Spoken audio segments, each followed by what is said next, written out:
Wani yana tambayar me ma'anar kalmar righteous.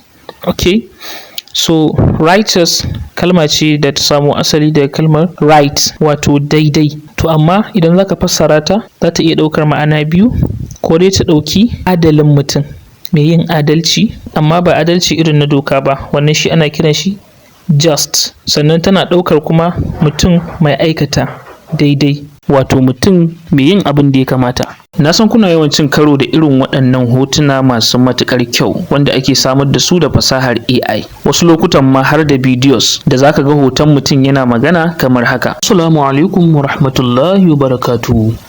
Barkanmu da kasancewa a daidai wannan lokaci. Baya da haka, za a koya muku yadda za ku ringa tambayar AI yana ba ku amsa tamkar kuna chatting da mutum. Matuƙar kana da babban waya wato smartphone ko kace Android wacce take da babban version, to kai ma za ka iya ƙirƙira. Don haka ga masu sha'awar shiga, akwai class da za a buɗe na musamman domin koyon yadda ake haɗa wannan abubuwa. Don haka ga masu sha'awar shiga, ga number WhatsApp da za su tuntuɓa akan profile ɗina, sai su je su yi magana ta wannan number. Kada ku manta da following, liking da kuma sharing wannan bidiyon. Mun gode.